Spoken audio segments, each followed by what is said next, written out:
everyone. Welcome to the Karchermakes podcast. I'm Andrea.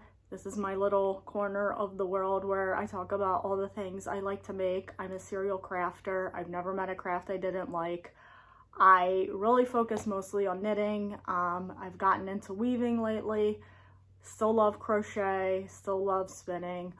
Anything with fiber, I'm all about it. So I posted a video a couple weeks ago about the Frederick Fiber Fest, which was an amazing event. I'll link the video down below if you want to see it.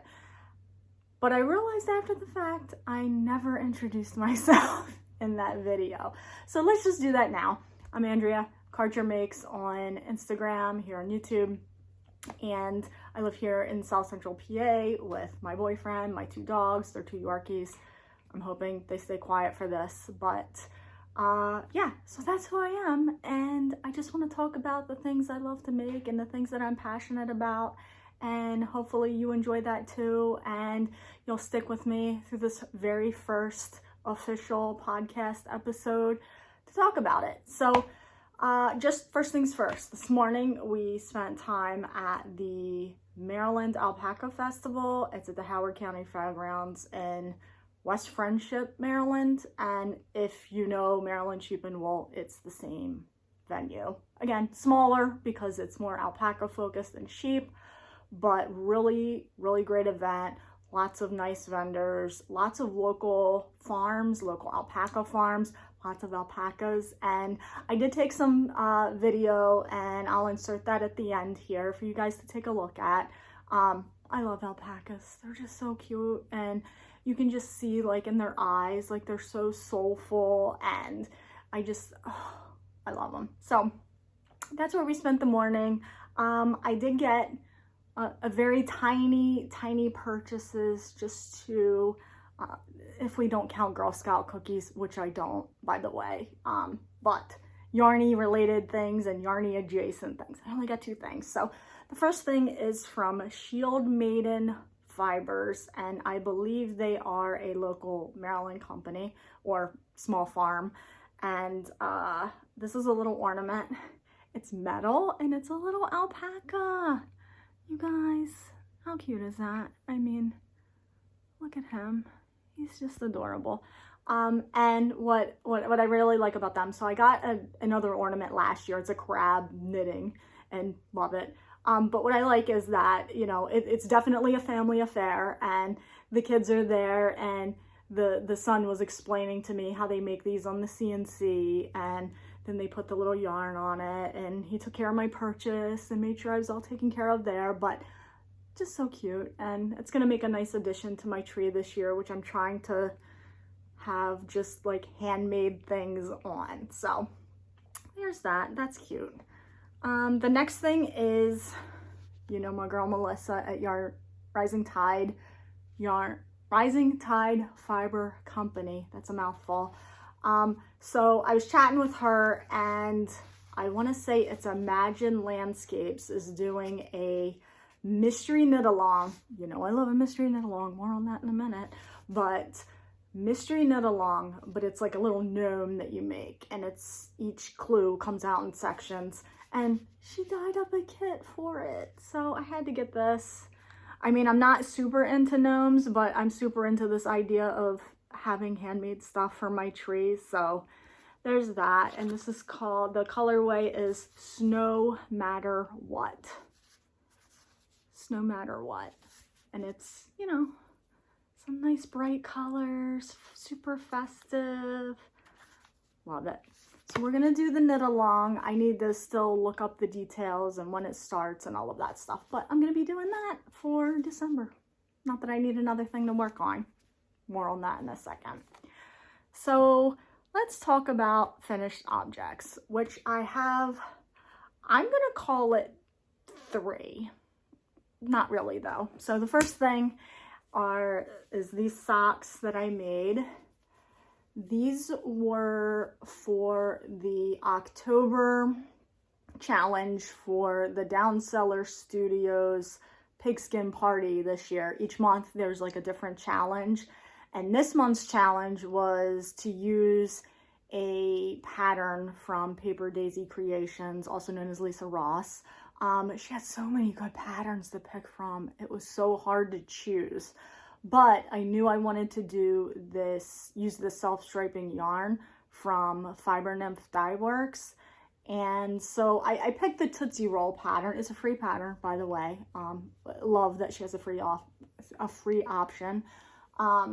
So yeah, I chose this, and when you change each color as the next stripe is coming up, you do this like little pearl ridge little situation. And why I thought this was interesting is because this self-striping yarn from Fiber Nymph, it has, you know, big stripes and then a tiny gray stripe, and then a big stripe and then a tiny gray stripe. So I just love how these turned out. And this base is called the Mountain Tweed base. It's a BFL. Let me check my notes. 85% BFL, 15% nylon, and it is so cozy, you guys. Like, I can't tell you how much I'm gonna love wearing these socks. One small thing, and you probably can't tell, but I can, because I did it, I messed it up. But on the second sock, so when you're doing the pattern, as you come to each new color, you're supposed to knit a row, and it's a free pattern, so I'm not spoiling anything, but you're supposed to knit a row first and then do your pearls. My memory's terrible and forgot all about that for the second sock. So for the leg portion, I just did pearls. So they came out a little like wonky and bumpier, but who's gonna know? They're gonna be on my feet. I did correct it for this portion of the foot, though. I did fix it there, but yeah. And I did a shadow wrap heel for these. I just started doing those, and it's a really nice heel.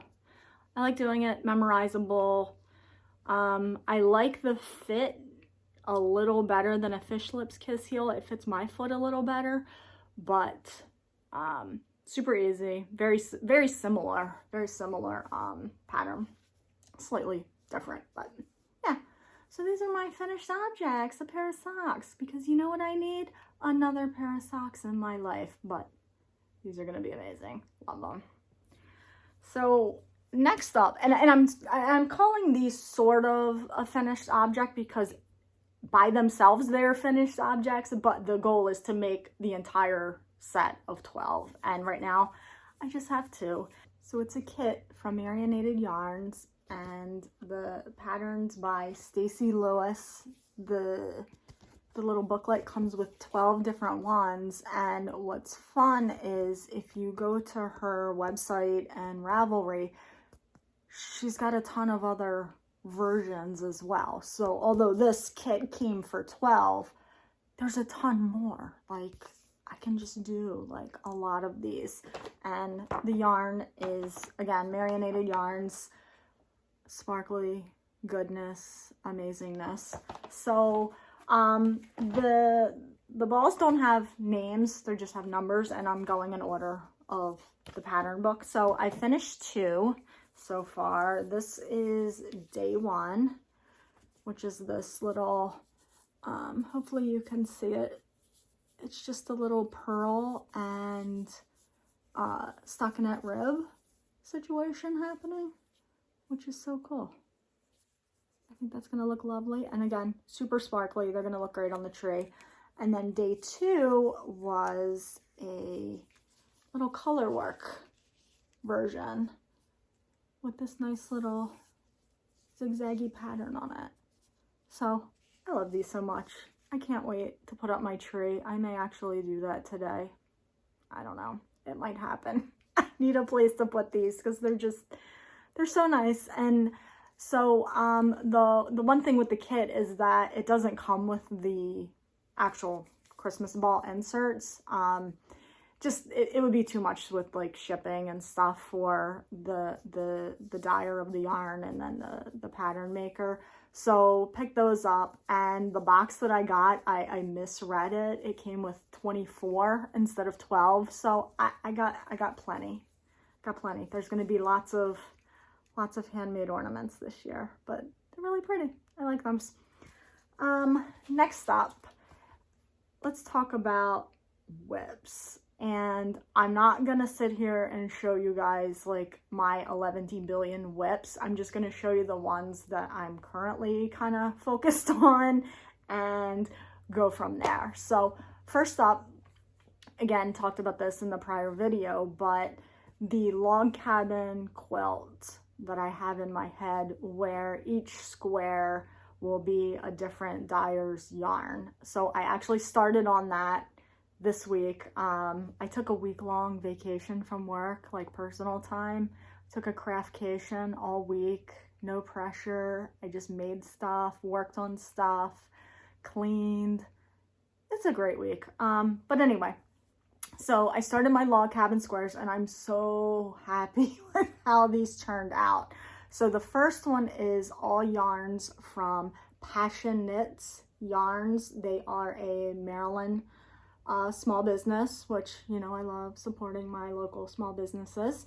So this was a mini kit, and I'll try to insert a picture here if I can figure that out. But so it was a little mini kit, mini skein kit, and here's their square for my blanket. This was the first one I did. I did block this. This is blocked, but I think I may need to do a little better job on it because it's a little not square and slightly wonky.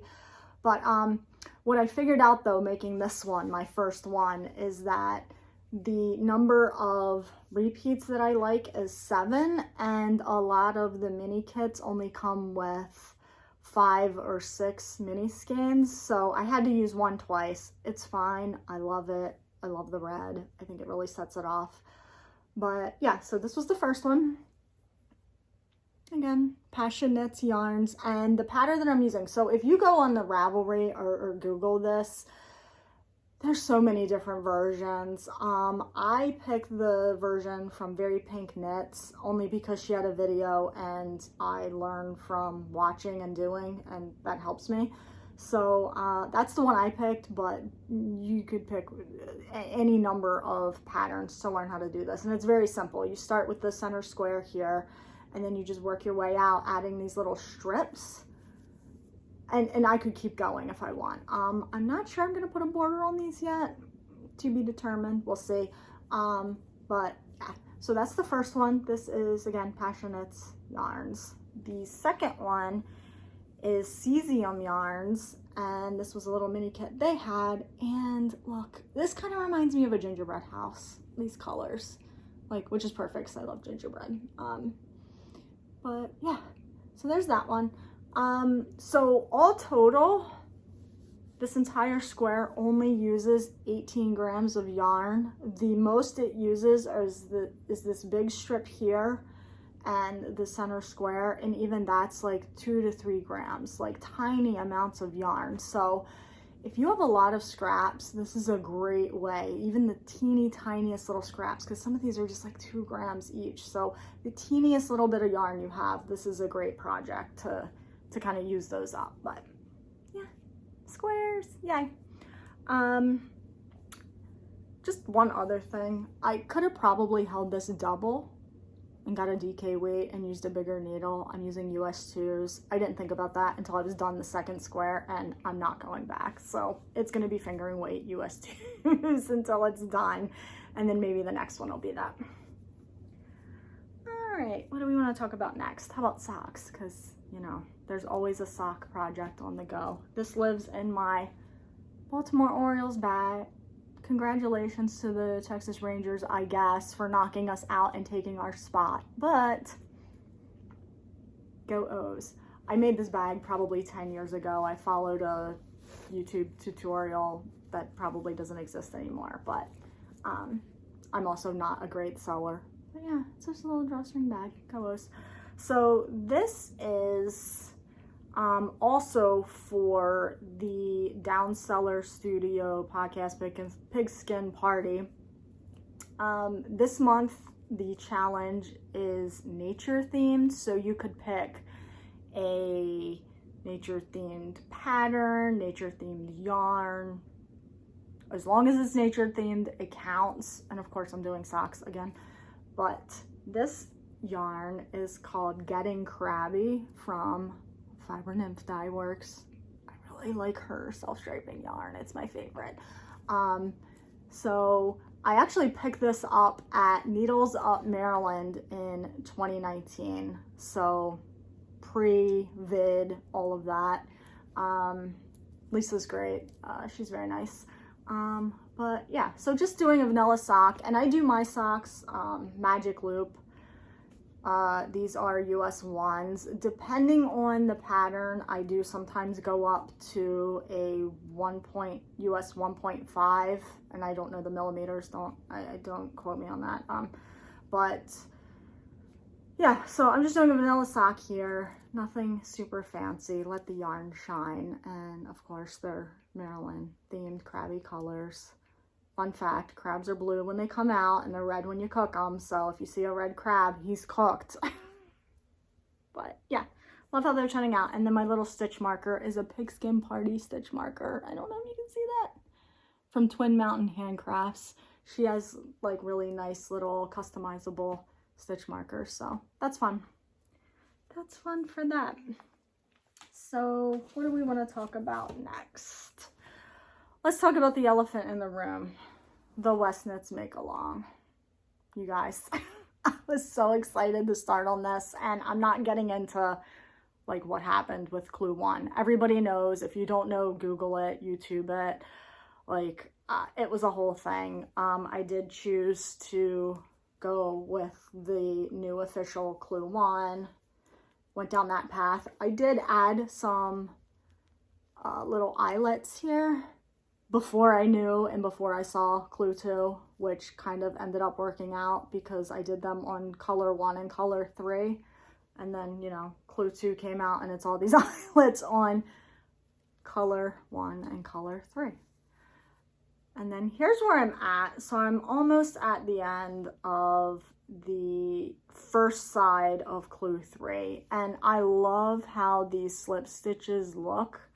I don't love making them. I'm just gonna have to sit down and power through and put on a movie and lock myself in a room and don't talk to anybody and don't look at my phone and just knock this out.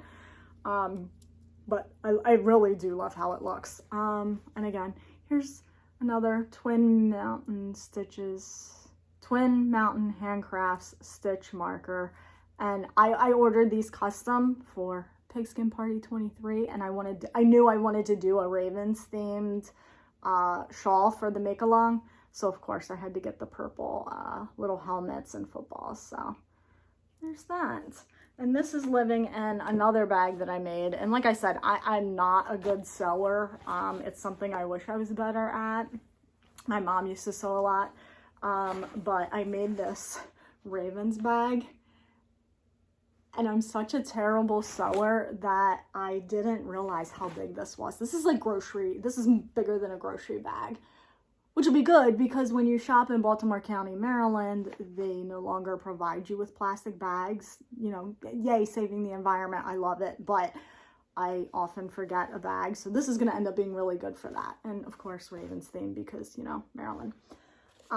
But the pattern for that is this pattern, Simplicity 9332, and it's option C.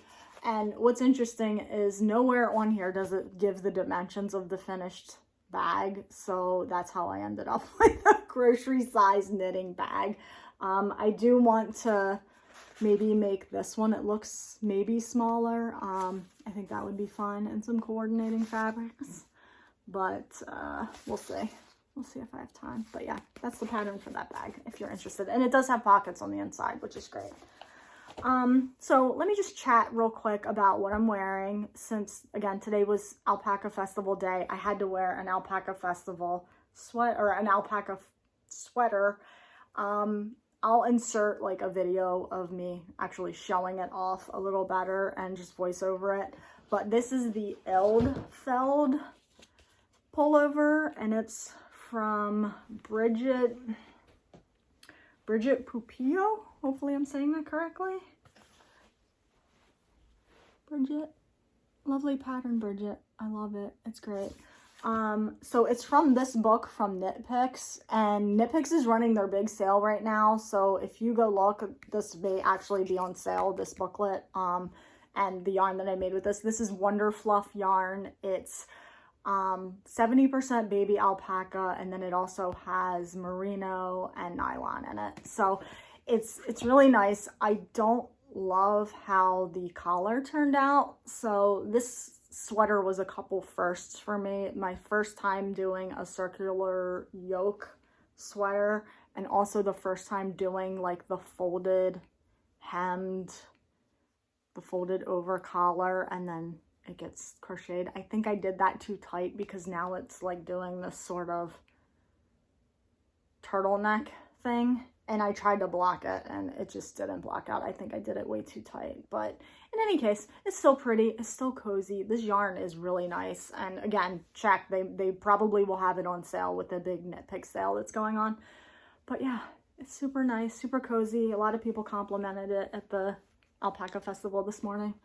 But yeah, that's my sweater. And then as far as my socks that I'm wearing today, I have millions of pairs of socks, and I'll insert a little clip of the socks I'm wearing today. They are Desert Vista Dye Works. I'll need to note the colorway name on there, but super fun. I did these for last year's, she does a year-long knit-along of her sock yarns, and I think next year's going to be the last year. That's so sad. I did it last year for the first time. I didn't do it this year, but since next year is going to be the last one, it's going to be the 10th anniversary, I may end up doing it. I still have a lot of her yarn, and it's really nice to work with. It's great self-striping yarn. But yeah, so I'll insert a little clippy of those. And then the last thing that I am working on, and I'll insert something here. I've gotten my loom warped for, it's a 4-yard warp, 8/2 cotton, and it's going to be 4 different dish towels, and the struggle is real. This is the first time that I've done anything on a floor loom by myself. I took a class in August at Redstone Glen, which is 30 minutes north of me. Tom Nisley, I hope I'm saying that correctly, was the teacher, and just so experienced and knowledgeable about weaving. Like the class, it was a week-long class, totally worth it. If you're interested, they also do spinning classes too. They may have some knitting classes, they do some lectures. If you have the chance and the opportunity and the privilege to be able to go take a class there, I could not recommend it any higher. So much that I learned about it. I was able to get this loom. I was able to follow what I learned in that class. They provide you like notes and a book. And I was able to get it warped. It's definitely not perfect. And the first dish towel that I'm doing is just plain weave, because I need to refamiliarize myself with all of that. So I'll insert that here. You can take a look at the picture, and I'm hoping to get those done soon, because for Christmas I want to make some, you know, Christmas themed dish towels and maybe give them as gifts. We'll see if that happens. We'll see if I have time. I just want to do all the things all the time, and it's not conducive to being productive in other areas of my life, if you know what I mean. So yeah, that's all we have for today, and I will insert some clips from the Alpaca Festival here. Those cute little critters, like, enjoy. If you really like this, give it a little like, a little thumbs up. Please subscribe. That would mean the most to me. Again, I'm going to try to come up with some more videos that are less about like purchasing and that kind of stuff, and more about like things I make. I do want to do one for Advent. I love Advent. I've made things for Advent for a couple years now. So that's going to be a video that's coming. So stay tuned. We're going to talk about some Advent makes, and then maybe talk about like what I'm planning to do this year. I still haven't decided yet. Luckily, we have like 3 weeks time to do that. So More's coming. If you could subscribe, that would be great. And I'll see you next time.